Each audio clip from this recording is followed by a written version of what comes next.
বিকেএসপিতে ছুটে যাবে সোহান, কারণ সোহানের যে বয়স, এই বয়সে মূলত বিকেএসপিতে কোনো শিক্ষার্থীকে সুযোগ দেওয়া হয় না। তবে বর্তমান সরকারের ক্রীড়া উপদেষ্টা আসিফ মাহমুদ সজীব ভূঁইয়া সেই সুযোগটি করে দিয়েছেন। গত 10 নভেম্বর তার ভেরিফাইড ফেসবুক পেজে তিনি ঘোষণা দিয়েছেন সোহানকে এবার তিনি নিয়ে যাবেন বিকেএসপিতে। আর সোহান সারা বাংলাদেশের একজন গর্বিত ফুটবলার হবে। আমি মেসির মতো হতে চাই। কেন? জি, মেসি অনেক ভালো খেলে। সোহানকে নিয়ে স্বপ্ন দেখছিলেন তার আগে তার বাবা এবং এলাকাবাসী।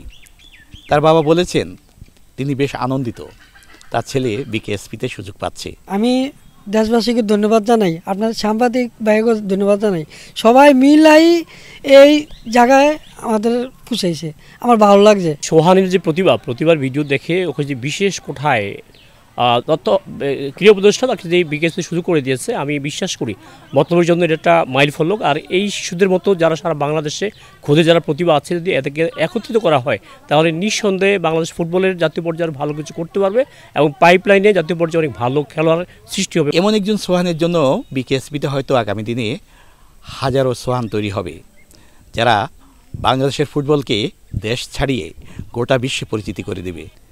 চাঁদপুরের মতলব উত্তরের ৫.৫ গ্রাম থেকে ফারুক আহমদ, সময় সংবাদ।